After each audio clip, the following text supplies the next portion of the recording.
Okay, so good afternoon. We've got 4 hours until the FA Cup fourth round kicks off between Arsenal and Manchester City. That is the big game of the round, in my opinion. And I think the Premier League winners come from that game as well.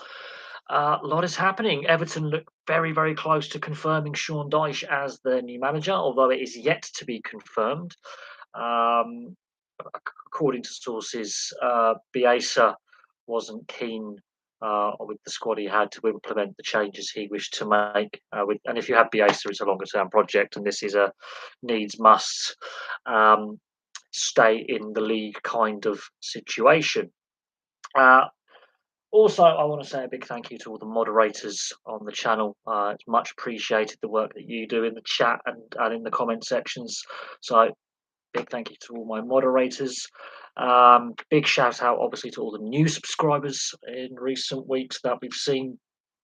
So, again, a massive thank you for all the continued support. Thank you very, very much.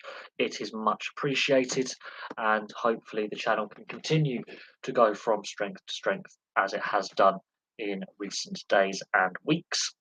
Oh, and there is other things to do. Give me a second.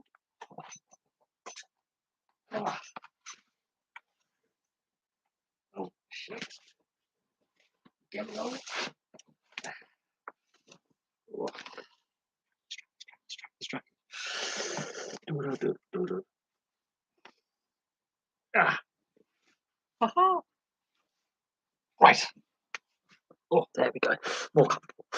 So yes, lots going on. Sean Dyche looks set to become the new Everton manager, as I say, but we are yet to have confirmation from the hierarchy at Goodison Park over whatever appointment they put in place following the sacking of Frank Lampard earlier in the week. They do have a little bit of time before the next game, ironically against Arsenal next weekend. However, the transfer window will shut before then, so if they want any moves, they need to get a manager in place as quickly as possible. Rumours are having it that Sean Dyche wants a contract until 2025. He does not want an end of the season type contract.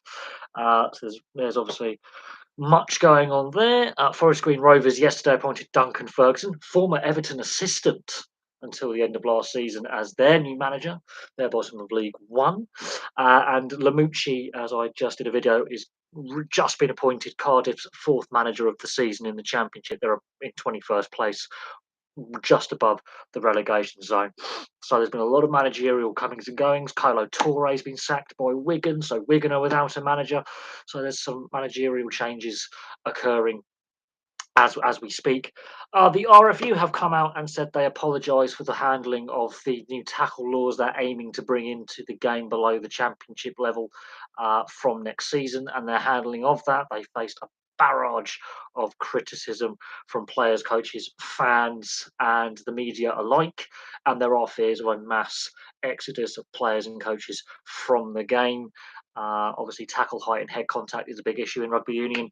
The RFU handled that poorly. They're now beginning the consultation, even though they decided to make the rule change and then have the consultation. Not sure what the RFU are doing there, and there are other ways to. I don't know what the RFU are doing there. I understand the concerns around head contact, but the way they've handled this has really damaged the integrity of the organisation and the view of the organisation from the outside in. It seems more of um, a reactionary decision than one that's actually been fully thought through. It seems, and it seems like amateur hour at the RFU, and this is an organisation under a lot of pressure, considering that they've only recently sacked Eddie Jones and put Steve Borthwick in charge, 9 months out from a World Cup. They're going into a Six Nations campaign as true underdogs, because we don't know what the Steve Borthwick era is going to look like, and yeah, this is an organisation under a lot of pressure, considering that how the Eddie Jones thing was handled, and how long he was at the helm, and the ups and downs of his time in charge of the national side, and results not being up to standard, a very poor autumn. Or if you're under a lot of pressure for some of their decision making, both at the community level game and with the national side. So we have to see how that all plays out. What else? What else? There's a few other things floating on in the background, but Main stories: managerial merry-go-round continues in English football. Um, Sackings and hirings a lot in the last week. A lot of sackings, a lot of hirings. Managers under pressure. I'm surprised they allowed Lampard to go as far as he did with the situation. I'm surprised they didn't get rid of him before the transfer window opened. If they were going to make a change, I think they've left that a little bit too late. I'm not saying Lampard's a terrible manager, but it just wasn't the right fit with the where the club was at and the squad they have. Yeah, Sean Dyche looks set to be. However, he's not been announced yet. As soon as he's announced, we will break down. And that's confirmed because we've seen managerial talks go very, very deep and then collapse. Conte at Spurs, before he was actually hired a few months later, those talks went down to the wire and then they collapsed. So um, until anything's confirmed, we shall wait and see. But it's looking very likely that Sean Dyche is going to be appointed as Everton manager. So we'll see what happens there. There is also question marks over the future of Klopp and other managers as well who are having disappointing seasons. Graham Potter's still under pressure at Chelsea. There's still, you know, murmurs of discontent within the Chelsea fan base. Who's been the best team, or the best teams in the last 5 years? Most consistent, I would say Liverpool and Man City in England, from a domestic point of view, have been the most consistent over the last 5 years. They haven't won every trophy they've been eligible to win, but they've dominated the silverware in English football by some distance. Although they are looking more vulnerable this season. I can see Arsenal beating Man City this evening, and I think that will be a massive statement win if Arsenal do that. Man City, there is the possibility they could come away with no trophies this season. So we'll see what happens if that actually was to occur. Liverpool, bearing not a decent run of form, they've massively underperformed this season. Man City are looking human. So we could see a slight. It could be a slight blip. It could be a changing of the guard and that period of Man City and Liverpool being the dominant clubs coming to a premature end, possibly. Um, to be honest, in the overseas leagues, we've debated the pros and cons of the Bundesliga and the French league and the Spanish league to a certain extent. With the Italian league is looking more competitive now than it has been for quite some time, and the Juventus situation is um, is quite stunning. What's going on in Italian football with the Juventus scandal and the points deduction and the concerns about the long term future of the club and Agnelli's ownership and high profile figures within the sport, both still at Juventus and at other clubs. I mean, it poses some questions about the integrity of the sport on the continent, and that includes the UK. And more globally, because the transfer market is completely intertwined.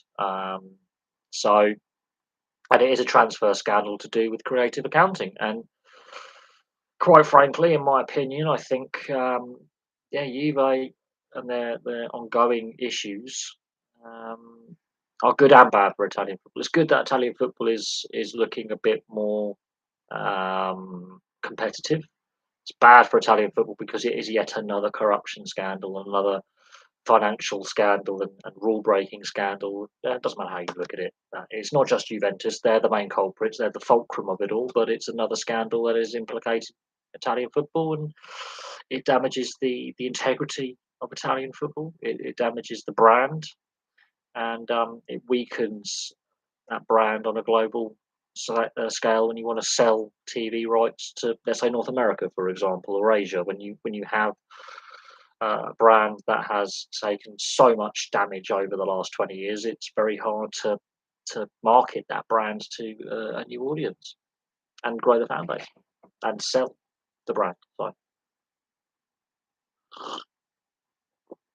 but we'll see what plays out. It, Juventus weren't going to win the league title in Italy this season anyway. Napoli are in a very commanding position, but it does alter the balance of power in Italy. It does, but it also shakes things up, and Napoli, looks set to win their first league title in a very, very long time, which is good for Italian football. And Napoli have got some very good players, and they're very well coached and very well drilled, and they're a very good side. And of course, Inter and AC Milan have also won a couple of titles now, so that mixes things up. Really, 17, 18, really? I don't know. I mean, it's all subjective, isn't it? It's all personal subjectivity, and um, so therefore, it's any opinion is subjective. There is no right or wrong answer. I wouldn't say PSG were stronger than any English club because they have significantly failed in Europe. You can, but again, subjective. I mean, that's my opinion. That is subjective. I'm not an avid massive follower of the domestic league games, even in English football. In the sense of league seasons, I look at the cup competitions and I enjoy them more because they're more one-off kind of things. I prefer other sports when they have a domestic league system. English football is one of them. We can discuss the pros and cons of the Premier League, and we can discuss the pros and cons of the TV deal and how the structures um, of the leagues and club ownership are. We can all um, have our opinions on that. I think they're all fair to have those opinions. Um, I haven't been to a football match for a very, very long time. Partly because of the cost. Cost is a big thing, and you'll find on the continent, especially in German football and Italian football, it's a lot cheaper to go watch your local team play or just go to a match. Even as a neutral, it's a lot cheaper. It's a lot more affordable. So the English game, we talk about ticket price and affordability. It doesn't come across as a very affordable hobby, and that's starting to put a lot of people off. People are watching their budgets. They're watching. They're they're very concerned about the cost, and we've seen many a fan protest in regards to the cost of going to a game. I think the Bundesliga is, I think, the cheapest on average of the top leagues to go watch a game. Um, it's very affordable, very good value for money. The fans have a big say on how their clubs are run, so they have that 50 plus one all for the most part, not every club, but for the most part.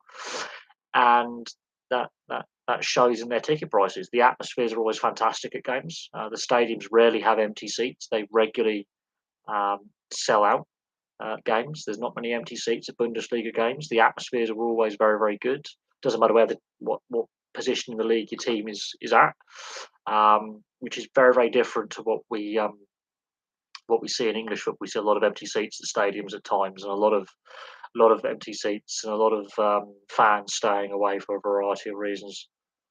Possibly because of the fan ownership model.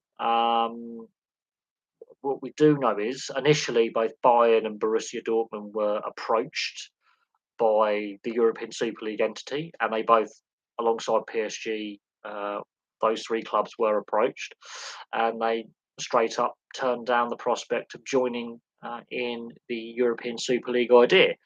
Um, that in itself is quite striking. German clubs have a great history in the European competitions historically. They've won a lot of trophies, not just Bayern and Borussia Dortmund, but Hamburg have won trophies. Borussia Mönchengladbach have won trophies. Eintracht Frankfurt have won trophies. So the German clubs have had success. Um, Werder Bremen been to the latter stages of tournaments. So as I say, German clubs in Europe have had success historically. Um, and their refusal to join the Super League, I think, is part of the reason why the idea collapsed. Yes, the fan response across the continent, not just here in England, was also a big reason why the money men behind the clubs went, this is not a good idea. When people like Simon Jordan, this is where I disagree with Simon Jordan wholeheartedly on this one. I don't think the Super League comes back. I really don't. I think fans have made it very, very clear how they feel. And it's all well and good having a little, uh, old boys competition. But if fans aren't going there and you're trying to sell this to a TV company to then sell overseas and there's no fans in the stadium, it looks kind of embarrassing. And I'm not even sure players were on board with it. Players didn't seem overly.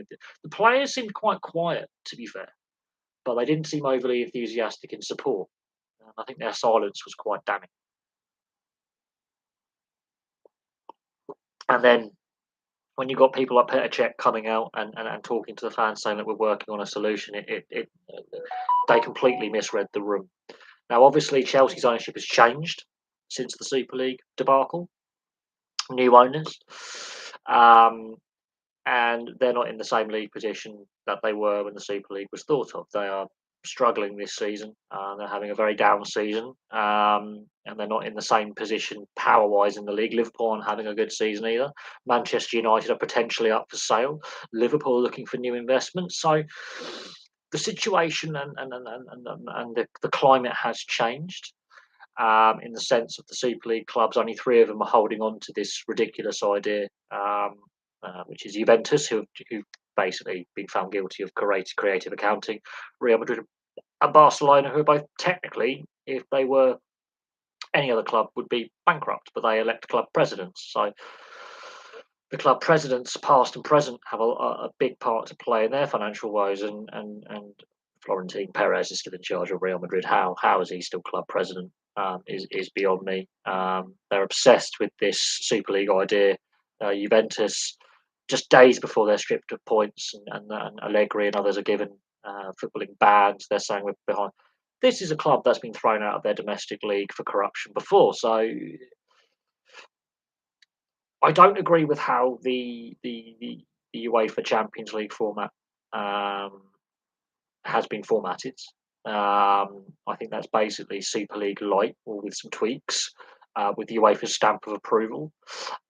So in reality, unfortunately, as things stand, there is this battleground that's been drawn with three financially bankrupt and in my opinion, culturally bankrupt clubs, versus the rest of Europe. I've never worn a Real Madrid shirt or a Barcelona shirt, ever.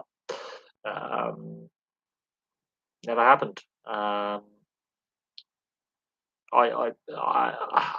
yeah, and in my opinion, it never will happen. I think the way these clubs have conducted themselves, if that was in any other industry and they were part of an industry body, they would be thrown out of that industry body straight away. If we look at their finances, they are, Juventus, for example, would be wound up, and you know, dismembered quite literally and bought out by various other companies to buy parts that were profitable. Barcelona and Juventus and Real Madrid would be exactly the same. They would be liquidated. Um, for some reason, they're too big to fail, which is a lie. Yes, they're if not even worse. We know Juventus have been done for corruption more than once. Now they've been involved in three corruption scandals in Italian football. Madrid and Barcelona, it's a matter of time before a corruption scandal comes out that actually involves them, where they've been caught bribing referees or UEFA officials or whatever it may be. It's a matter of time, in my opinion. They come across as not doing the right thing morally. But they come across as very dislikable entities with how they're run. Um, do I watch darts? Not anymore. Used to, long time ago. Not anymore. It's to me, darts is not something I enjoy. I used to enjoy darts when I was like a teenager in my early 20s, but I haven't enjoyed watching darts for a very, very long time. Yes, Bayern is one of the best run clubs, on the continent of Europe. But most German clubs are better run than any other league. The German model is the best model, in my opinion. Yeah, the league isn't as competitive as it was before Bayern's period of dominance, but Bayern won't be dominant forever. They are showing signs of slowing down, and other clubs have caught up. But the German model, all German clubs, apart from a handful, are far better run than most clubs in Europe. So I don't understand this resistance to the 50 plus one rule, because you can still have the money man throwing in a billion euros or £1 billion. just the fans have a bigger say on how their club is run, and they seem to be run a lot better. Who knew? Yet there's a mass resistance to the fan-led review and the 50+1 rule here in England. Yet clubs like Exeter, for example, do rather well. I don't like PSG and how they're run. They've just got infinite wealth. Financial fair play is a joke because they just keep reaching it, and you wait for a pretty toothless and stopping them. So there's that. And the French league is the other French clubs in the French league gone. Yeah, this is not sustainable. We can't match their spending ever, and that includes Monaco and Nice, who are owned by billionaires. And they're like, yeah, we can't match their spending. We can spend money, just not on the same level. So it's an uncompetitive league because they can buy the league for eternity. So in that regard, PSG, no, they're not good for French football. They're not good for European football. But obviously, Man City changed the state of play, didn't they? With their ownership, and now Newcastle, and so the finances have changed. Well, we'll see what happens. Like, obviously, we've seen the failures of the German national side over the last few tournaments, and that's after a lengthy period of Bayern dominance, Juve, and for a while Inter dominated Italian football, and the Italian national side's been average. One decent tournament, but basically average since 2006. So you could argue the Man United dominance in the 90s and the 2000s was detrimental to the England side to a certain extent. But it is what it is. Like I can't. It's there's a lot of coincidences there. Um,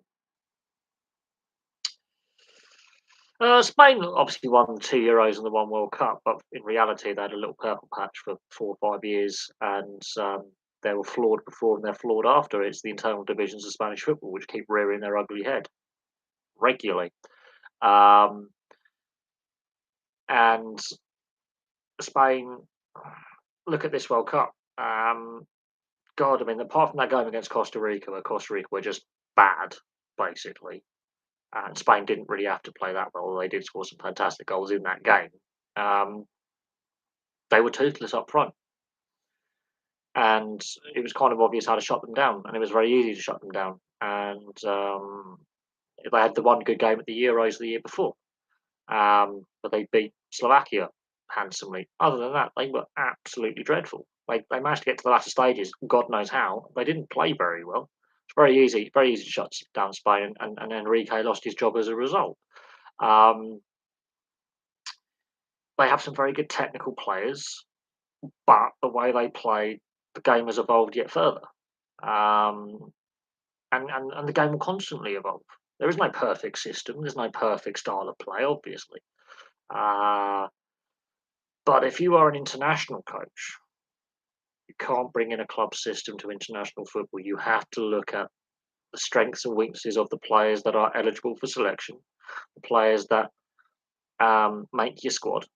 And it won't just be the national coach that's the only selector there. There'll be his assistants and international selectors who will be assisting in that process.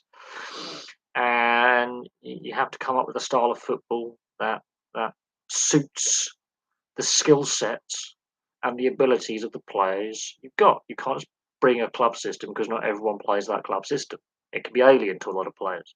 There's adaptability, and then there's like, well, I can't adapt to this because it's completely unnatural to my style.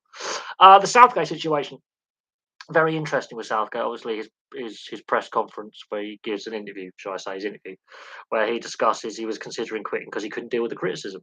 There's his weakness. He can't deal with criticism. He's too nice. Um, I look. You can't argue that the team is better now than what it was when he took over. And the style of football we were playing in the World Cup was better than what we were playing in the Euros, and was better than what we were playing in the World Cup before that. So it's fine margins there. Um, but I don't think he's the right guy to take that next step. But there's no one else available. People were screaming for Graham Potter. It hasn't worked at Chelsea for him, has it? Um, Eddie Howe. Um, I don't know what else to say really. Um, who would be a better who would do a better job? Who would do a better job? I wouldn't have Mourinho. God no. Um, a lot of players who he's coached who are currently playing for England have fallen out with him. Um, but we don't know what's going to happen at the next Euros. We don't even know if England are going to qualify for the next Euros yet. What's happened to Brazil? Again, Brazil. Brazil, much like a lot of nations, have got a lot of talented players. A lot of talented players. Problem. The problem is getting them to work well together when you've got all those big. Brazil's full of egos. That's the problem. Brazil is full of really big egos in the dressing room, and that's almost impossible to yeah, that's almost impossible to keep under wraps, and it becomes very very difficult. And I don't know. Yeah, I do think Southgate's possibly taken us the nation as far as he can, and I obviously just done my history video of Middlesbrough earlier today, and his time in charge of Middlesbrough was average at best, and he ultimately got them relegated. He wasn't in charge of Middlesbrough very long. Um, And the thing was, that Middlesbrough side was a decent side. He had some really good players, like really good players, and they went backwards under him. Um, so he hasn't had a lot of managerial. Ironically, he hasn't had a lot of managerial experience. That's being fair to him. Um, whether we can say he's taken the team as far as he can is I'm inclined to agree with that. Um, but he has done very, very well, and results speak. And they've extended his contract. He's staying until the next Euros at least. Um, he's got a good win percentage, very good win percentage. In charge. Has he taken the team as far as he can? I think there's still I don't know. There's still some players coming through, and the national side could look completely different in a year and a half's time at the next Euros. But we've got to qualify first. That's the thing. We've got to qualify for the next tournament. But the team could look completely different. Um, some players may get dropped. Some players may retire. Some players may hit form at the right time. But as I say, it's again it's subjective. But I know he struggled to deal with the criticism. If you can't deal with a bit of criticism or questions over, the style of play, you shouldn't be a manager. I think he's just shown a bit of mental weakness there that I think um, opposition managers and the media are going to play on now. He's opened himself up for a lot more criticism and a lot more issues down the line. More issues down the line. I haven't done a video on Bayern yet. I will do more German club videos in due course. Thomas Tuchel, he's never been he never coached. Club football is completely different to international football. Southgate has proved that he was average at best as a club manager, and he's had more success in the international side of things. Club football is completely different. Completely different. Um, Tuchel also is a very I wouldn't say awkward, prickly character. I think is a good way to describe Thomas Tuchel with his dealings with club hierarchies. There's a reason why he's been sacked from three big clubs in Europe. Um, there's a reason why he got sacked from Dortmund and PSG and Chelsea. The Chelsea situation is interesting because normally after a takeover, yes, the manager probably gets changed within the first 12 months with the new owner, and that's happened. But from all sounds of it, Todd Bowley was very keen to keep Tuchel on when he first bought the club um, in the summer, um, and the relationship very quickly went downhill. We don't know the full ins and outs of it. There are those that are in the know, but from most reports, very similar to what happened at PSG and Dortmund. A breakdown within other members of the hierarchy of the club, like scouting, directors of football, that kind of thing. Um, and so the relationship soured with Todd Bowley quite quickly. And you could argue by the end of his time anyway, even without the off-field dramas that obviously ensued around Chelsea at the end of last season. You could see the warning signs were there anyway with the team he had and the performances, and they lost two cup finals. Um, and obviously they ran out of steam under him. But he pretty much inherited Lampard's team and won a Champions League with them. Let that sink in. Um, with a few tweaks to how the style of play was played. That is basically it. He didn't add a lot of players. And Lampard, when he was there, was constrained by the transfer embargo, so couldn't sign any new players and had to recall players on offload and sell some players. So the situation there obviously contributed to Chelsea being a little bit further behind other clubs in the terms of their squad evolution of their squad. Um, some players were thrust into positions before they were truly ready for that level of football. With Tuchel work as England manager, you might have that short term bounce, but I'm not so sure um, that's a good idea. People are like throwing names around, like, we should get this guy and that guy and someone else. They all have different philosophies. If Klopp goes to Germany, do they win the World Cup? Again, he's never had any experience of international management, and it's very, very hard in international management. You have to come up with a style that suits all the players. You can't just bring in a club philosophy to international management, and he is a club manager. Um, he's very good at bringing in a style of play. He's not a bad manager at all. Liverpool are having a down season. Injuries are hampering them, and there's been some squad turnover as well. And there's been a little bit of uncertainty around are the owners going to sell or completely or sell a stake in the club. So there's some off-field rumblings that may also have an impact. They do ultimately have an impact on performances. And some players are just not performing well this season. And Klopp is a manager. Whether Klopp is gone at the end of the season or goes at some point, it's been a very successful spell for the club with him in charge. They won a lot of silverware.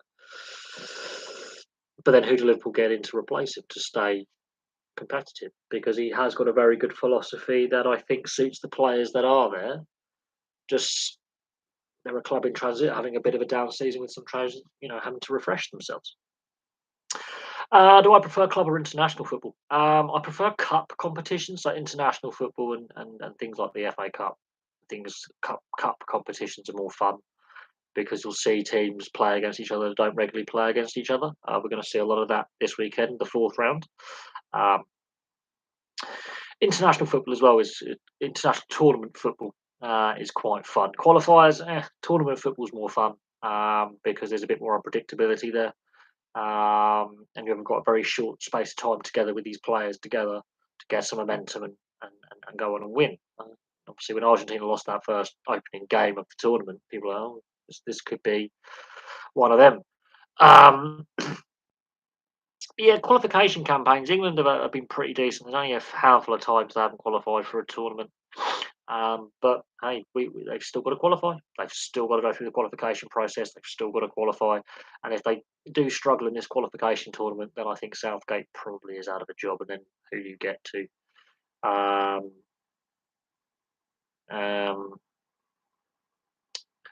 Do you get to replace him? That's the question. Obviously, the FA want him to see out his contract. And then they'll be in discussions about any contract extension. I think they did make a mistake extending him before the last tournament, but there we go. Football Sustainability Index. Blackburn have got a lot of debt. I know that much. Very few clubs are actually 100% profitable. That's before COVID. A lot of clubs have overextended themselves. Again, that's cherry picking certain figures without looking at the whole ins and outs of it all. But yeah, I would say 70% of the clubs technically are in breach of financial fair play or the loss over profit rule. A fair few of the clubs are technically in breach of the FA spending rules and the Football League and the um, Premier League spending rules. That's the one. About 70% of clubs in the top four divisions, if not maybe 80%, probably deserve fines and points deductions. But the FA, Premier League, and Football League aren't going to do that because that will then be embarrassing for them to basically admit that they've lost control of the governance side of the game. So they cherry picked which teams to punish. So Derby County were on their hit list, and Chelsea were on their hit list in recent years. Bolton and Bury, obviously. There's a couple of other clubs they want to, will make an example out of this club at this level, this club at this level, this club at this level, and it's a mockery of a system. Cardiff could get relegated, yes. Lamucci's obviously been appointed as manager earlier today. They're on their fourth manager of the season. That tells you all you need to know where they're at. Obviously, sacking two managers and having an interim caretaker manager that's not a good sign of staying up. I honestly think they are relegated personally. I know they're not in the relegation zone; they're just outside of it. But when you're chopping and changing manager like that, you're generally getting relegated. Wigan aren't doing much better. I mean, they've sacked Carlo Torre after 7 league games in charge or something. And I think 11 games in total. So there are some clubs that I think are being really badly run, like really badly run. Is relegation sometimes a good thing in the long term? Well, it all depends. If there's a new owner coming and we're going to have to accept a down year for a year or two, and then we build again. I mean, it depends on how you look at it. I don't know. I honestly don't know. And that's been perfectly. I honestly could not tell you. But if you look at Scunthorpe United and Oldham, the answer is probably not a good thing in the long run. Although Scunthorpe now have new owners, um, some clubs haven't been back to the Premier League since they were relegated out, like Bradford City, Swindon Town, both ex-Premier League clubs, both in League Two. Leeds took 16 years to get back to the top flight. Sheffield Wednesday haven't been back to the top flight. Oxford United haven't been back to the top flight since before I was born, and they've gone out of the Football League in that time and come back in. So we'll see. Yes, Oldham have been the biggest drop from the Premier League because they're the first ex-Premier League club to go out of the Football League, although Swindon and Bradford aren't much far behind that. And Oxford United are an ex-First Division club that have also ended up in the non-league for a period. So who've actually won silverware. So, but Oldham I think is the biggest one because they look likely to fall down to the 6th tier of English football, which even Oxford United didn't do. Yeah, the Big Six, or the alleged Big Six, or some of the Premier League clubs that were very resistant to the fan-led review, they're going to hate it, and they're going to have to love it or lump it, and they will probably face big fines, and that could be one of the reasons why two of them are looking at potential new investment in Man United and Liverpool. I think clubs like Newcastle probably will. Probably be more accepting because they haven't broke the bank with their spending. They haven't been on a mass spending spree. They've actually been very, very cautious in their spending since the takeover completed. They just have financial stability off the field and investment off the field, which is what they wanted. They've got a manager who's progressive, and the team are playing and responding to him. They've only made a handful of signings. It's not as if they've done wholesale changes of that squad. Spurs, yeah, I think Spurs will probably resist. But the majority of clubs have asked for this, so we'll see what happens. National League is a graveyard, yes. I've got to do some more National League clubs that have big Football League clubs. That is a lot of former Football League clubs in the National League. It's ridiculous. I've got a feeling Newcastle will do well and win the League Cup. They might even go on a run in the league and challenge Arsenal, Man City because they're not a million miles off them. And they look very likely for European qualification even now. They're having a very, very good season. And Arsenal have got a nice little cushion. They're not comfortable. And tonight's game between Arsenal and Man City will go a long way in giving us an idea of not only he'll possibly be one in the final of the FA Cup, possibly, but also maybe league champions. And I think Newcastle losing in the third round and actually, ironically, will do them good. Less fixture congestion. Um, oh God, if they try that, um, there's going to be a bigger backlash than I think last time. Um, and half of the clubs involved didn't want to all clubs, and Tottenham to a certain extent. The other clubs like Arsenal, Man City, and Chelsea were begrudgingly sucked into it. Didn't really want to be there, but they felt compelled to be there. Yeah, the rest of the Premier League and the fan base across Europe basically told them, "There you go." And then you can't really sell a empty stadium on TV to TV companies. I know we had COVID, and that is an exception to the rule, but you can't sell that. Yes, Arsenal Man City kicks off at 8 o'clock tonight. It's on ITV as the national broadcaster in the UK. I don't know who will be hosting it overseas, but that is the game tonight. Big game. Do Man City? I think so. If they are to win a trophy, I think the FA Cup is the easiest trophy for Man City to win. But they've got a shocking record in the FA Cup under Guardiola. In fact, since they've had the money. Um, um, Tottenham Super League was unbelievable. That was embarrassing, to be fair. Um, they haven't won a Champions League final where they were absolutely appalling. Um, but Spurs as a club are a little bit, of a laughing stock when it comes to what they think they are. And their lack of success is quite telling. Yes, they've won a lot of FA Cups historically, which is fantastic. They've won a fair few League Cups, which is fantastic. They've won the league twice. So make of that what you will. They haven't won a trophy since 2008. Um, oh, God, yeah. Blackburn have got an extra league title.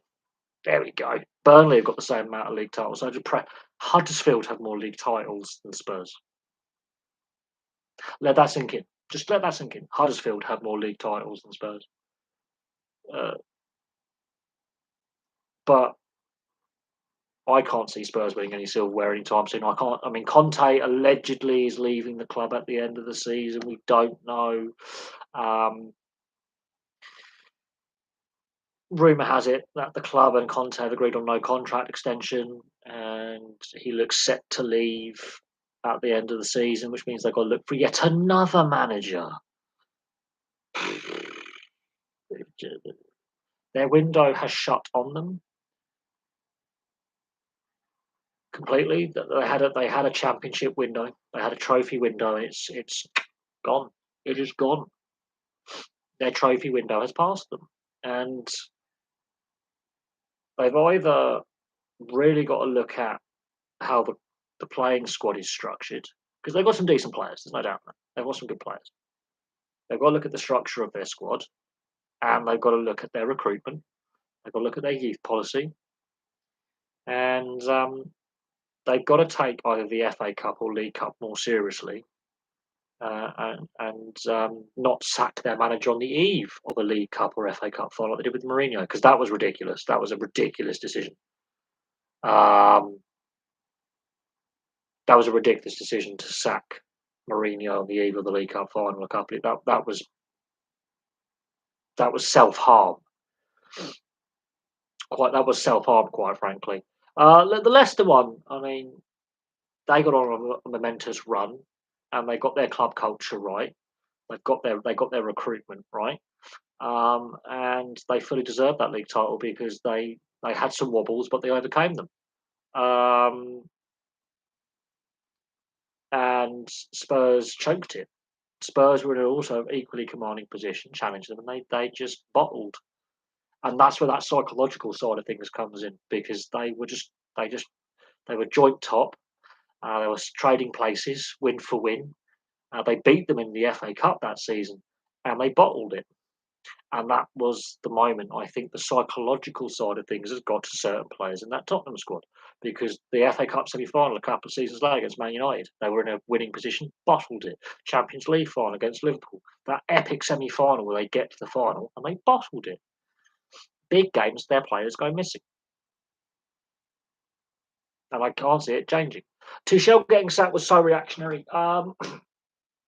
Things happened behind the scenes that obviously the relationship decisions were taken. I believe, as I say, when Todd Bowley bought the club, he was very happy to keep Tuchel. They were obviously in regular contact about the direction they wanted to take the club, transfer policy, youth policy, investment, and for whatever reason, and I think there's good reason why Tuchel was sacked, but it's happened at PSG and Dortmund. He tends to have relationships break down. Um, um, hope Wrexham win on Sunday against Sheffield United. If they do it, will be the second year rather a non-league club going to fifth round. Bournemouth, yep, be kind of cool. How rich the Premier League is, there's a lot more chance of a lower club to win the league than Leicester do. Um,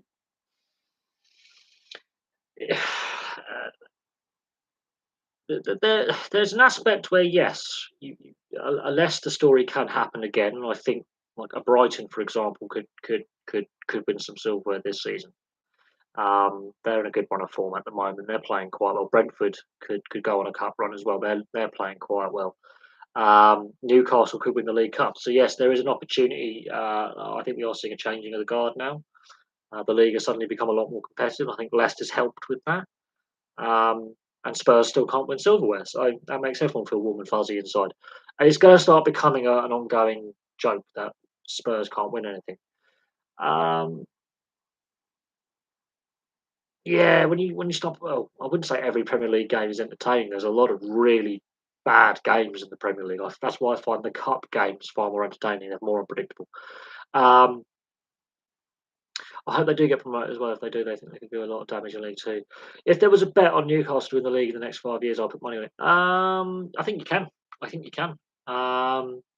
Wrexham have got a solid fan base. They've got most of North Wales as their fan base, not just Wrexham. They truly are Wales's club. Um, I've done my history video on Wrexham. They've got a very, very solid fan base.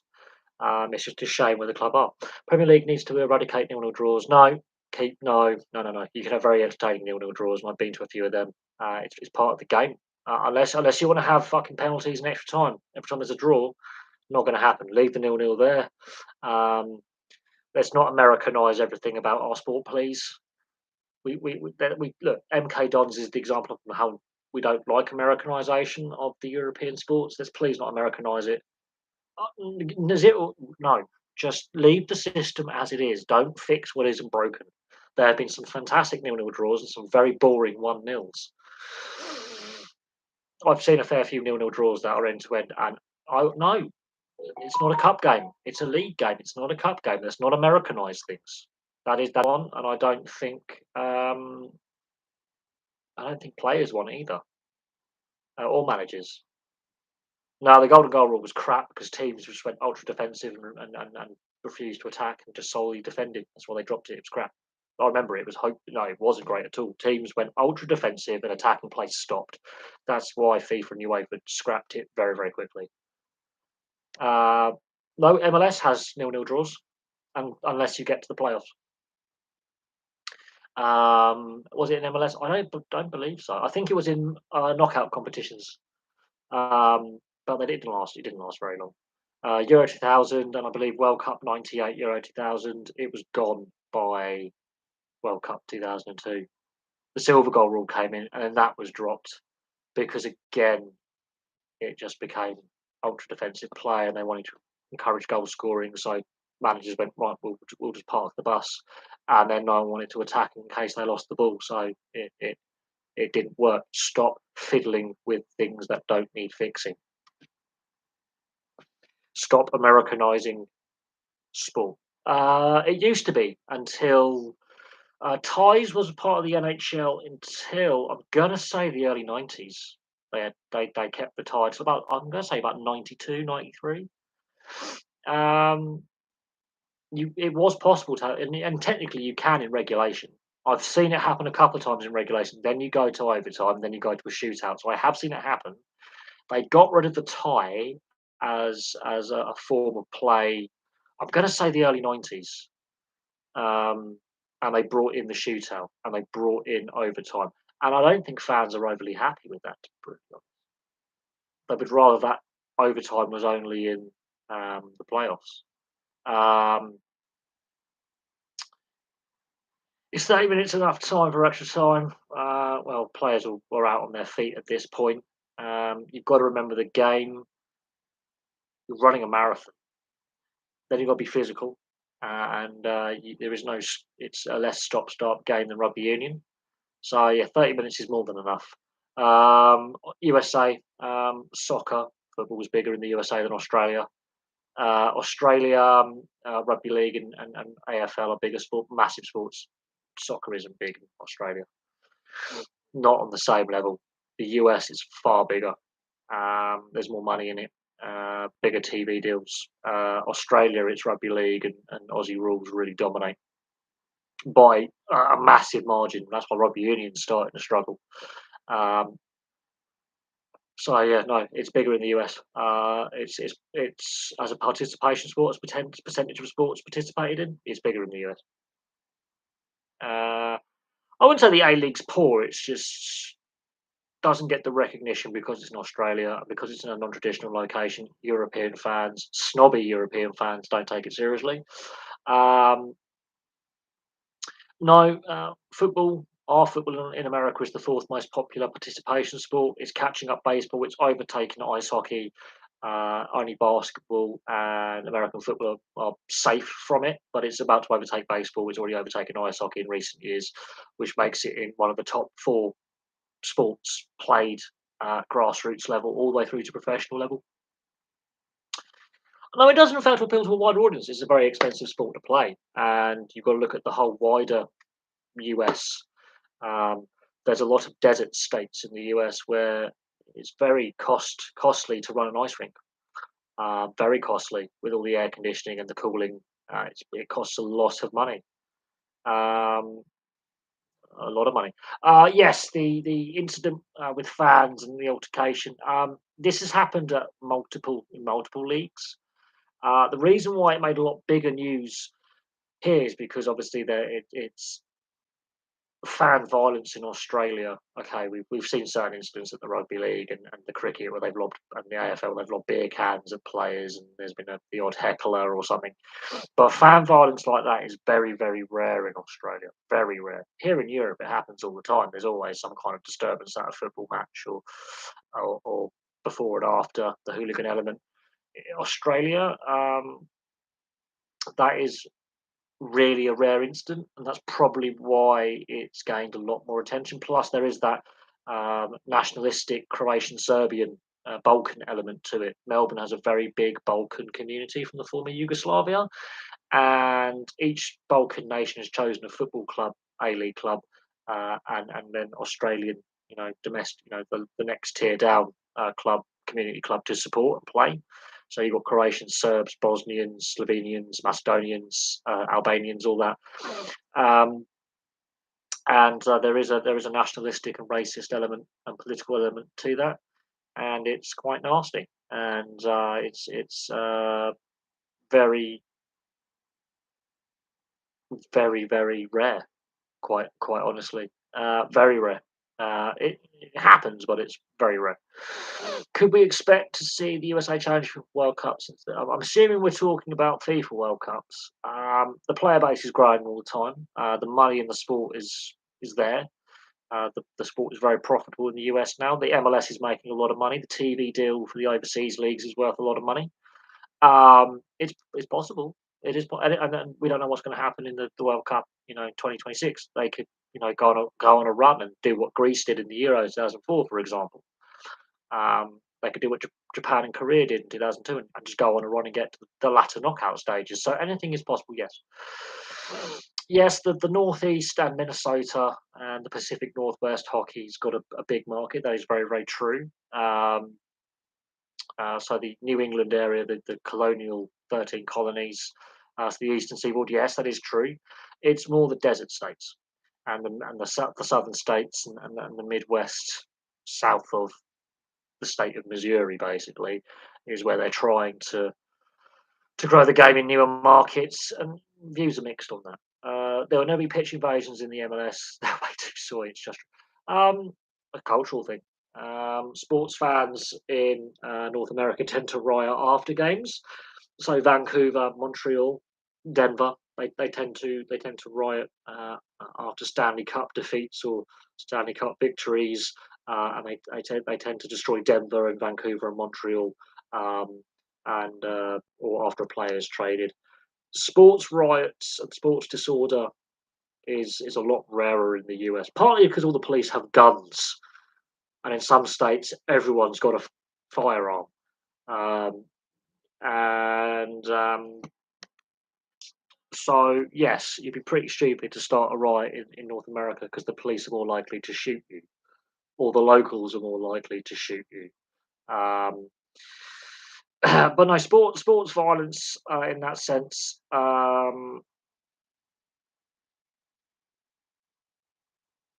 is a lot less. I can see USA winning or challenging for a World Cup. History World Cup. Football has overtaken baseball. That doesn't surprise me. Their sport, our sport exhibitions are still popular as they used to be. Think snooker. Where they take exhibition matches and one-off matches to locations. There's been the odd occasion where there's been some good crowds. NFL fans are copying British chants and just changing the lyrics to whatever team they support. Philadelphia Eagles with a Millwall chant of "No one likes us." Well, no one does like the Philadelphia. Even Philadelphia fans don't like Philadelphia. Um, when when do you think there'll be more pre-season games in other countries? And is Jamaica a possible candidate with all the other support they've been putting into it before? In what regard are we discussing there with pre-season games? Or are we talking rugby league, football, rugby union? Jamaica's got a very nice climate, but it may be too hot for let's say football pre-season because it's quite a hot time of year in the Caribbean, which isn't particularly conducive to playing.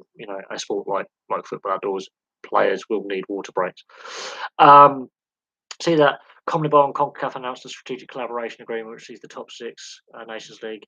Um, yeah, but again, the yeah, that's an interesting one. I personally myself, I'm not sold on the Nations League format. I can understand why they're doing a strategic collaboration agreement because the way the World Cup's structured from the next World Cup onwards, it impacts qualification. But I do think the Copa America as well. I do agree should use both confederations. It will improve the quality of football across both continents immeasurably. They play Test cricket in our winter when West Indies play at home. In the summer, they play overseas like here. Um, there is also a thing called hurricane season as well. Um, do I like baseball? No, not particularly. I prefer cricket. Baseball is yeah, baseball. I played it. I've got friends who play it. I played a bit of rounders, which is the kids' version of baseball, really, the English version of it. But I'm not a massive fan of baseball in comparison to cricket, for example. Um, in my opinion, baseball's got a lot of issues. It doesn't appeal to younger fans at all. It's got an issue with its fan base aging and declining. And as I've discussed on this channel, they were very late to the European market with their London series. I know COVID's disrupted that, but they were very late in the uptake. The other major leagues were well ahead of them. And that their recent lockout has really damaged the image of the league. They've had so many steroid scandal, sign stealing scandal. There's no salary cap. A lot of issues with baseball. A lot of issues.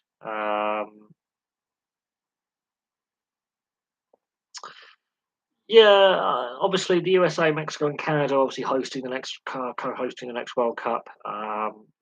Yeah, them playing some tournament football will be beneficial for them, and it's competitive games that they're not going to have otherwise. Um, and I think it's going to be a decent tournament. I really do. I think it's going to be fun.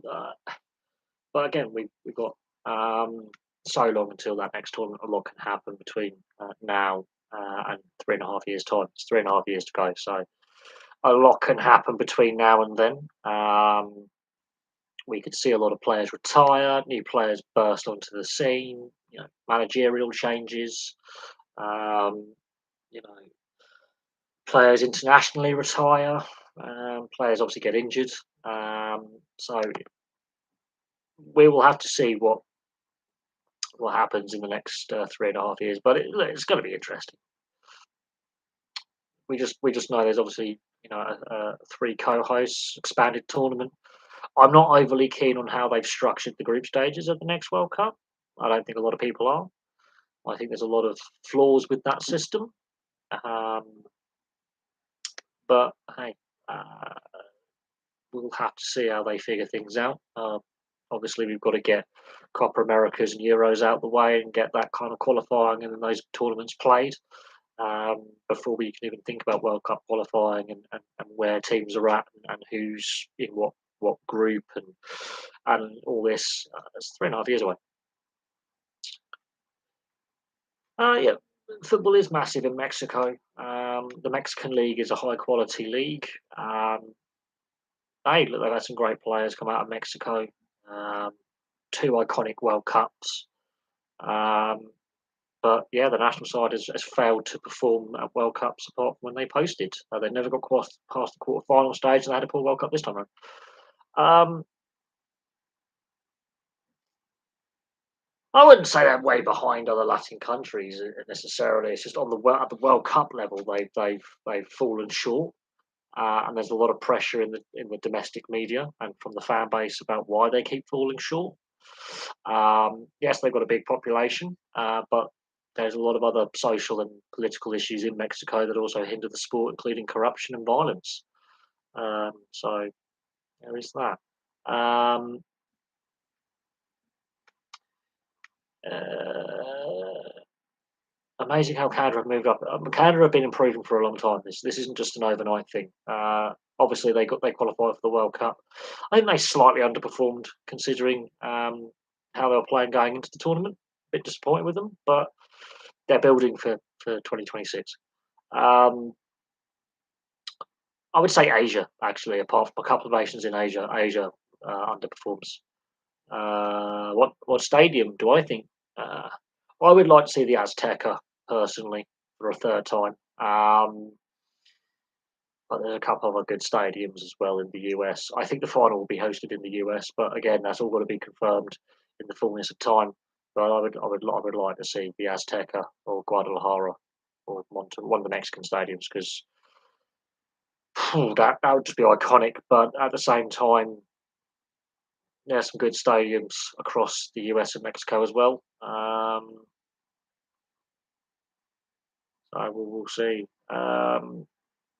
Who would win right now, Bayern and Liverpool? I think Bayern would slightly edge that, just slightly. It wouldn't be a massive blowout scoreline. I think Bayern are slightly in a better place right now, but it wouldn't be a massive scoreline. True, I would like to see Montreal have be one of the host cities, second biggest city in Canada. But that's what the organising committee and the bid obviously had. They've got to split it between three countries, um, and that's obviously what's been decided. Um, but it is what it is. You've never been so disinterested in other European leagues. To be honest, I mean, I'm disinterested in league football 100%. I haven't had an interest in league football for a long, long time.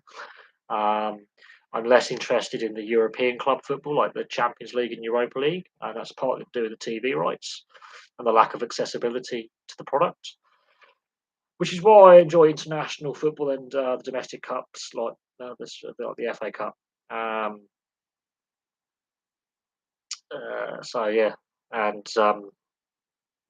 that's my personal opinion on that. Do I watch Blackburn? I catch the odd highlights on the internet when I can, but I'm not. I'm still not overly a fan of the owners. I haven't been for a long time. I've not been to a match since the Venkies bought the club.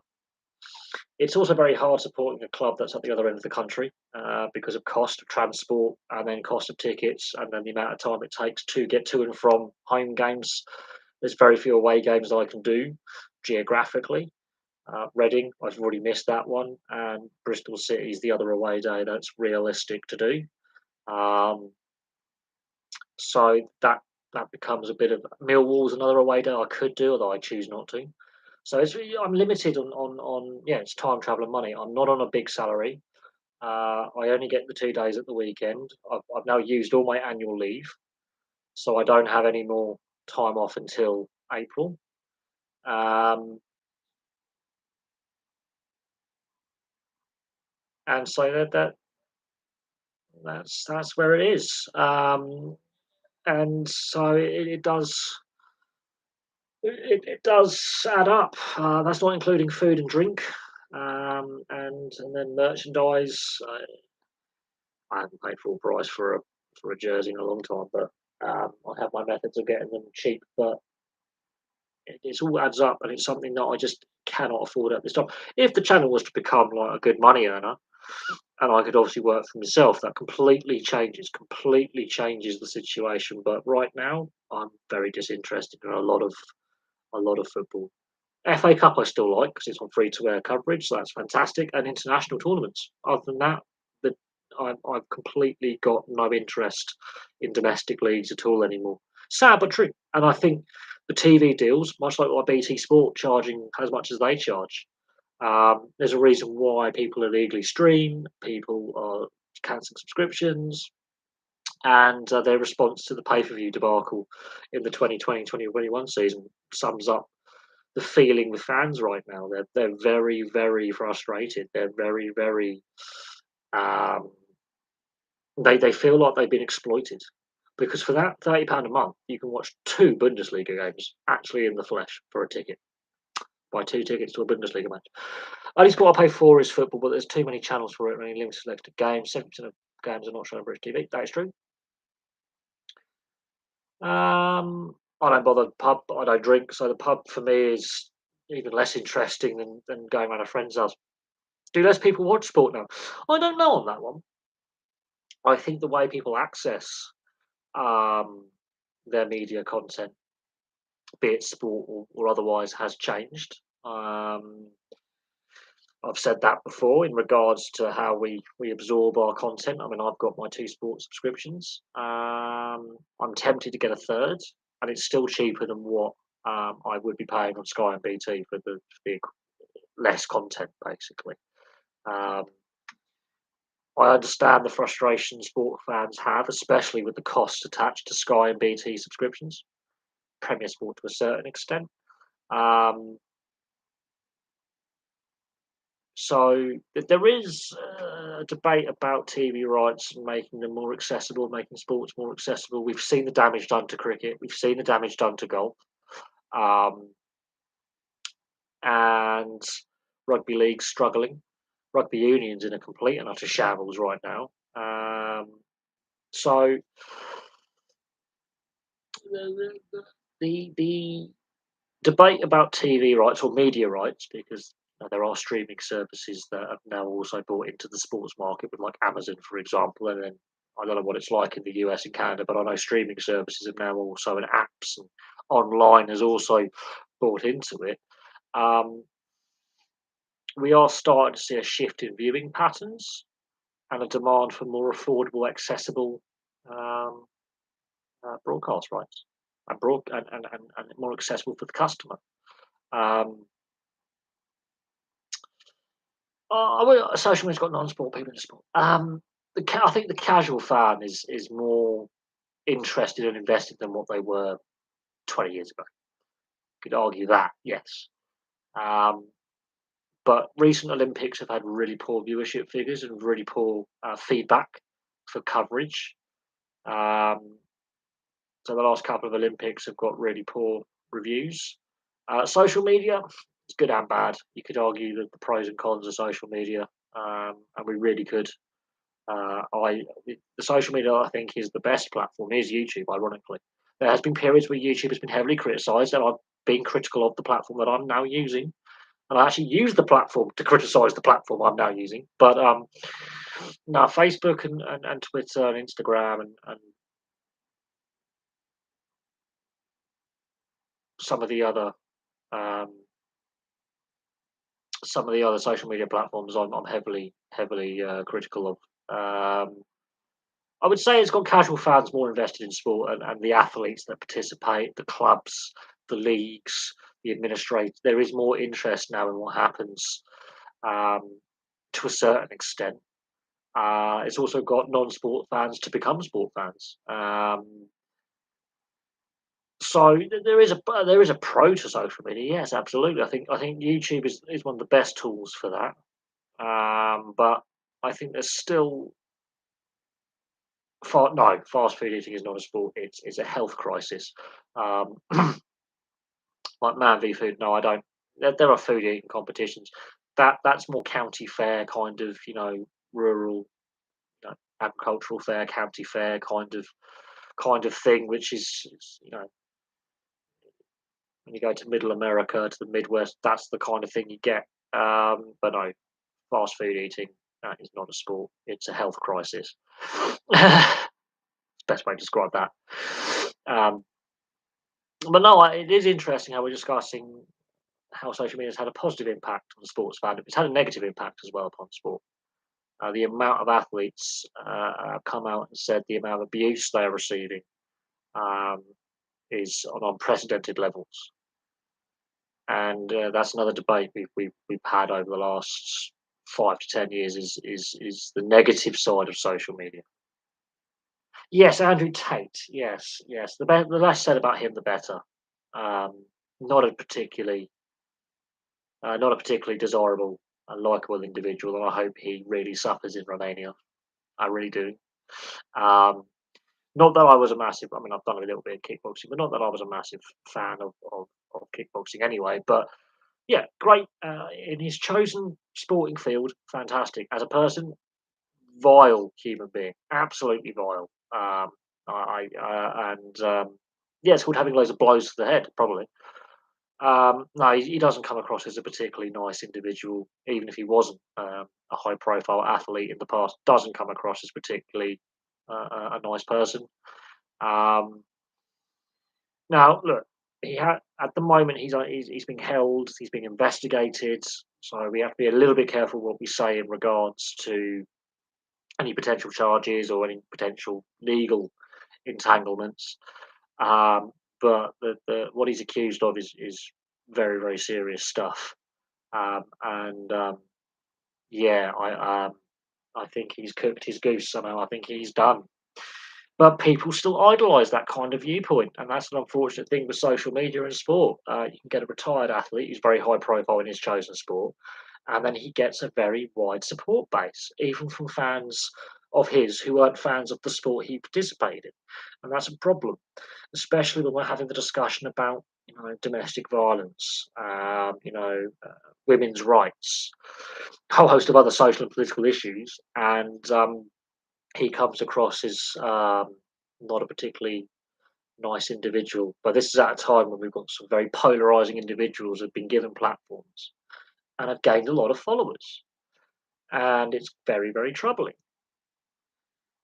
And his views upon women and women in society and women's roles in the household and how he discusses treating women is pretty vile. Um, and But some of his other views aren't particularly pleasant either, really, at all. And we can have the debate about a lot of things. Last thought on the passing of ex-Montreal football chairman David Gold. Very interesting business ventures, shall we say, with co-conspirator David Sullivan over the piece. Oh, the Dildo Brothers. Ah, yes. What they obviously got charged with was obscenity charges. Now, obviously, adult material, shall we still say.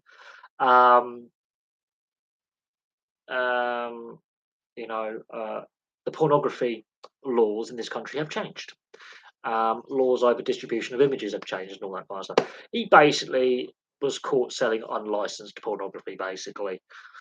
there's your answer to that one. And so he got in a bit of trouble for you know the old cigarette cards and things like that, and the clip joints. Basically, a bit of sleaze. Um, and he was also, I believe, he was involved with Anne Summers or Victoria's Secret as a director or something. One of those sleazy lingerie shops that women try to spice up their sex life with. Um, but there is no doubt that he played, I think, youth football for West Ham. He's been involved with football with both Birmingham City and West Ham. There's um, which is interesting how both Birmingham and West Ham have had some issues financially. Birmingham have not really recovered. Birmingham have had poor ownership for forever, it seems, but actively involved in football for 30, 40 years. You grew up right by up the old Upton Park. Um, I think he was even involved with Gillingham, so he's been actively involved with several football clubs. And yeah, I didn't actually mind David Gold, to be honest. It was Sullivan I didn't like, his comrade in arms. But yeah, look, it's sudden. West Ham aren't having the best of seasons, but he was very, very committed to West Ham. And he did take some criticism. They took some criticism at times from the West Ham support over some of the decisions taken, and I think that was rightful criticism. There has been periods of time that the fan base have been unhappy with the direction the club is taking, some of the decisions taken by the club, some of the managerial appointments, some of the transfers, some of the money issues that they have, you know. So there is that. Um, oh yeah, well, and Andrew Tate got his career ended by Daz Black. Look, as I think I've said enough on Andrew Tate personally. I don't really want to give the guy any kind of oxygen, really, any kind of publicity. I think just talking about him is what he wants. Um, Unfortunately, he's got a lot of followers on social media, a lot of especially young men who are very impressionable, idolise him, and we're having a debate in society about violence against women and just violence in general in the domestic environment. And there's been a lot of high-profile cases of where predominantly women have been victims of some very violent crimes. And when you've got someone in his position who's trying to sell this ultra luxurious, ultra masculine lifestyle, it's just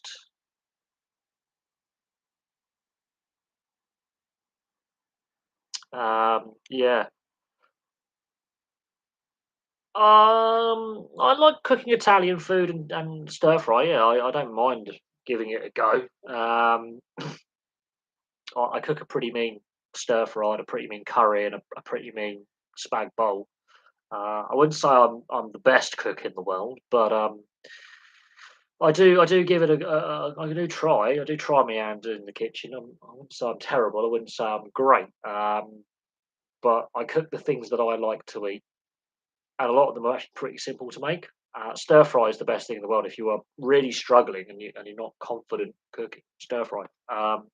Get some vegetables, get some meat or shrimp or peppers. If you want to have a vegetarian stir fry, it's fantastic. I don't do seafood, but finely diced beef or pork, chicken, whack it in the stir fry in the wok. Um, dice some, get some stir fry vegetables, whack them in. Noodles, stir fry noodles, whack them in, and you can do a stir fry in about 5 minutes.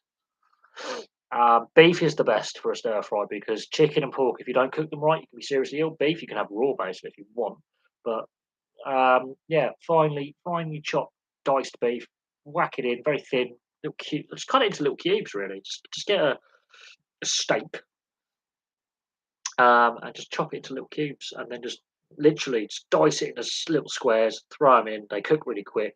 5 10 minutes.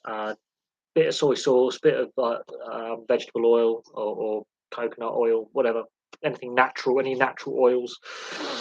Wow, you can cook in like 5 minutes. Stir fry vegetables, they come in packs. You can runner beans and those green shoot like those lime grass shoots. In they go. Maybe chop an onion, bit of garlic, bit of paprika, possibly something to spice it up. Finely dice some peppers, like really finely diced. Chop up some peppers, whack it in. Rice noodles are the best. Egg noodles, so noodles, whack them in. Those soft noodles, not the ones you got to cook, but the soft ones. Put them in, toss it up a little bit. And there you go. You got yourself a stir fry. And you can beef is the best one because yeah, pork and chicken. If you don't cook that right, you can be and seafood. You can be seriously ill. So there's that. The food boffin. No, I'm not a food boffin. My spag bowl is not a traditional bolognese ragu. It is a El Curran ragu, um, as I would call it. It's a little bit different from the traditional recipe, but ragu is the sauce, and spaghetti is the type of pasta. You can have tagliatelle bolognese. You can have um, penne bolognese. The type of pasta goes before, and the sauce is bolognese is just a ragu from Bologna. There you go. So spag bowl technically is not spag bowl in this country. It's spaghetti della Redditch or della Bradford or della Wokingham. And uh, bolognese means you're a person, you're a thing or a person from Bologna. So there you go. So there's my little history lesson for you. No, I only cook for myself, so I don't waste food. I do not waste food. Wasting food is a sin in my flat. Even when I order a big pizza, I might have the two slices for breakfast in the morning, or I chop it up and it gets eaten by the birds and the squirrels. Um, Today's a good day. Oh, GoldenEye, fantastic video going back in the day, and a fantastic film. 27 years ago it came out. No, 28 years ago it came out. 95, yeah, 95, 28 years ago, GoldenEye came out as a film. The game came out, I think, 97. So about 26 years ago, something like that, the game came out. Um, but yeah, no, stir fry is a brilliant way. Curry as well. Get some coconut milk, a little bit of cream. Chicken's the best one, but pork, beef. Chicken's the best curry to make, easiest curry to make. Some onion, and a bit of curry powder, a bit of curry base sauce. There you go. Do it in about a small curry. You could do in about half hour. It's all done. Depends how juicy you want it or how meaty you want it, and put some peppers in there. You can sort of spice it up a bit. Couple a little clove of garlic too. There you go. It's basically the same as making a spag bowl sauce, really. Pasta sauce. You put curry sauce and maybe a little bit of tomato puree to thicken it up. The pasta bolognese sauce is a bit more tomatoey. The curry sauce is a bit more spicy. It's the same principle. I've actually made minced beef curry before, which is kind of really interesting. I've experimented with some of my cooking. Let's just say I've made a vindaloo by accident and didn't kill anyone. And then I made a chicken korma that gave everyone an upset stomach. So I wouldn't trust my cooking. Um, no, but no, I haven't cooked properly in ages. Uh, I mean, I want to, but I just haven't. I haven't had the need to 'cause I live by myself. So I live off a lot of microwave food and quite simple, like stuffed pasta's quite good. Ramen noodles, you can just add a little bit of flavouring to that and maybe stir fry some vegetables and add that to the ramen noodles. Cup of soups. Uh, oh no, then you wouldn't be able to survive in my flat. Then I'll kill you. I love spicy food. Well, not overly spicy, but decent decent level of just warm enough, warm enough, warm enough. I'll try and think. Well, look, we've got what 2.5 hours until kickoff between Arsenal and Man City. I think the Man City team will probably already at the Emirates. That looks like I hope both sides put out full strength teams. I really do. I know Man City have also got some Champions League games to worry about as well. Um, but I want to see strong team lineups. I really do. I think Man City are vulnerable. They are looking a little bit off form a little bit. They're looking a little bit off the boil. And Arsenal won a difficult game against Man United, and Man United beat Man City. So I think that's going to be a very very good game. This is where it turns out to be a real cagey, like 0-0, 1-0 kind of game. But I'm hoping for like a free flowing game, which I think both sides can do. I think with the way Arsenal play, I think Man City might have a few problems, and Man City have struggled against Arsenal this season, and Arteta has the inside knowledge on Guardiola. So that's going to be really, really interesting to see how that plays out. I believe it's been played at the Emirates. I think Arsenal the home side, which again I think goes in their favour. And because they got through that tough test against Man United, a Man United side that beat Man City, beat Man United, I think Arsenal will definitely feel confident going into this game. Um, and Man City are looking a little bit off the boil as things stand, and they might have one eye on the Champions League going forward. Arsenal have got less fixture congestion; they don't have to rotate their squad as much. So if there's no injuries, go with the full centre team. But in my opinion, yeah, I'm hoping it's not a KG 1-0 or a KG 0-0 that goes to extra time penalties. I hope both sides just go for it. Um, because if Arsenal lose, that's even less fixture congestion. They can just focus on the league. If Man City lose, they're still in the Champions League. So it's not a winner takes all kind of thing because both sides are still focused on other competitions that they're actively involved in. So I'm hoping that the handbrake comes off and it's just go for it. And Arsenal proved they can win a scrappy game and not play well and win. So I think Arsenal are going into this slight favourites. I think Man City are looking a little bit, yeah. When did Champions League become bigger than the FA Cup? Even in Europe, the FA Cup is watched by tens of thousands, if not millions of people. The FA Cup final is more viewed than the Champions League final in some countries. I honestly do stress that the amount of overseas players that go, I watched the FA Cup as a kid. My family still watch it now, that kind of thing. The FA Cup has got a great overseas TV deal, so there'll be a lot of people watching the FA Cup this weekend who are not in the UK. Just the 15-point deduction. There could be further. There's a further investigation ongoing with the Trade Commission, the competitions watchdog in Italy, because they're listed on the Italian Stock Exchange as a company. Um, so there could be further punishments handed out to Juventus as a company. So we'll see what happens. We'll see what happens.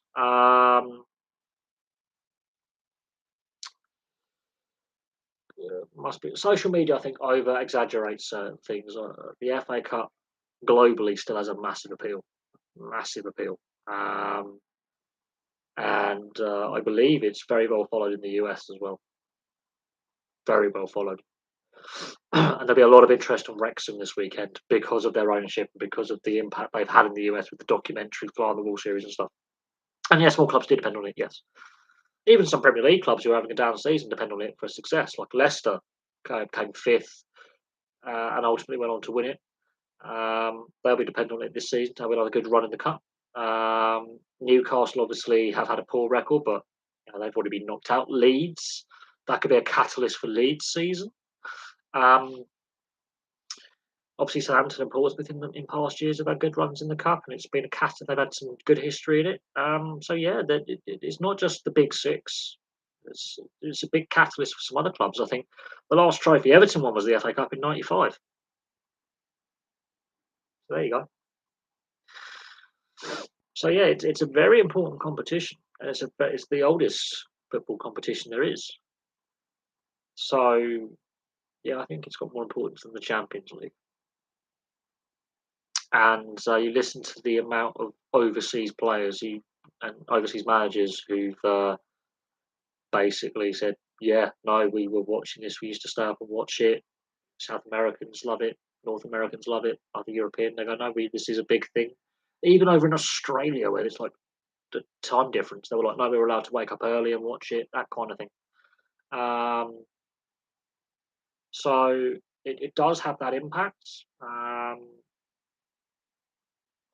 Obviously, the overseas players and managers don't fully understand how passionate the fan bases are about it, and it can be a bit of a culture shock.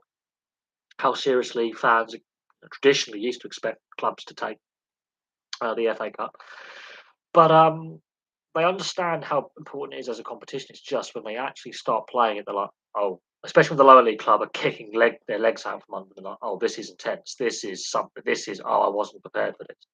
And it can be a bit of a culture shock for some of the overseas players, especially the South Americans, who are like, what is going on here? Like, who is this team we're playing? Like, what? They're like 5 leagues below us, and they've just what? And what's going on? And so Um, and social media goes mad when there's a big cup shock. And look, Accrington Stanley got Leeds. They're hosting Leeds this weekend, and of course there's no replays, so there is all sorts. So yes, it's going to be interesting. There's a lot riding on this for a lot of clubs. I think Brighton could do a good cup run this year. Brighton could be dangerous. I honestly believe that. I think Brighton could be very, very dangerous. Yes. Um, but I think Leeds and Brighton could do very, very well. But we'll just have to see how it plays out. We'll have to see what happens tonight between Arsenal and Man City, just to give us a warm up for the rest of the fourth round. And then there's some big, big ties. And there's some David and Goliath matchups, like Accrington versus Leeds, for example, which will be fantastic. Um, so it's going to be interesting this fourth round, and some big name teams, some big sides, and the Premier League and the Championship will not be in the fifth round. There's going to be some more cup shocks. Watch this space. Honestly, watch this space.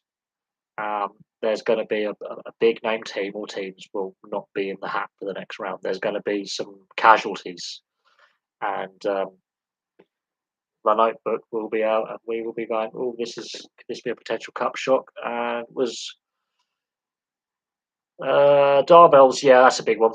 That's a massive cup shock north of the border. It hasn't really obviously resonated south of the border, but it's had a massive impact on Aberdeen as well. The ownership are still backing the manager for now, but they're expecting a response. Um, but yeah, big reverberations. It's bigger than when Inverness Cali Thistle beat Celtic. Um, at that time. It's bigger than that. Yeah, it's one of the biggest cup shock. We'll just have to see in the fullness of time how that ultimately impacts Aberdeen going forward and Scottish football as a whole. It hasn't really impacted south of the border. Let's just say that it hasn't had the same impact as some of the cup games and cup shocks we've seen in the FA Cup south of the border, but it's had an impact. Um, Absolutely, it's a big one. It's a big one. Um, but there have been some big cup shocks, like Sutton United beating Coventry, for example, way back when. Hereford beating Newcastle way back when. So there's been some big ones in the history of the competition, south of the border, but not on the same level. But again, Scottish League is diminished in importance. Uh, 88, Sutton United, third round. Coventry won in '87, so it was the following season, '88, Sutton United. Or no, it was, yeah, '88. Hereford, yeah, Ronnie Radford, he's now passed away, unfortunately. He's sadly no longer with us. He died a month or two ago. So there is that. But yes, anyway, I'm going to call that stream a day. We'll find out what's going on with Sean Dyche and the Everton situation. Hopefully, he's announced officially later this evening. It's looking highly likely he's going to be unveiled at some point today or tomorrow. I'm just going to double check to see if Sean Dyche has actually been unveiled as Everton manager, because that's going to blow up the internet, because Everton fans are looking. Views are mixed on Sean Dyche as Frank Lampard's replacement, but yeah, Everton have been so badly run for so long that it is what it is. But Bielsa obviously wasn't happy with the state of the squad and the limited time he would have. Still no official news on Dyche being unveiled. So that is very, very interesting. Very interesting. So yeah, there's still no official unveiling of Sean Dyche as things currently stand. Let's have a look at the FA Cup ties. So yeah, Man City are actually at home against Arsenal. So Arsenal are away. It's Man City at home.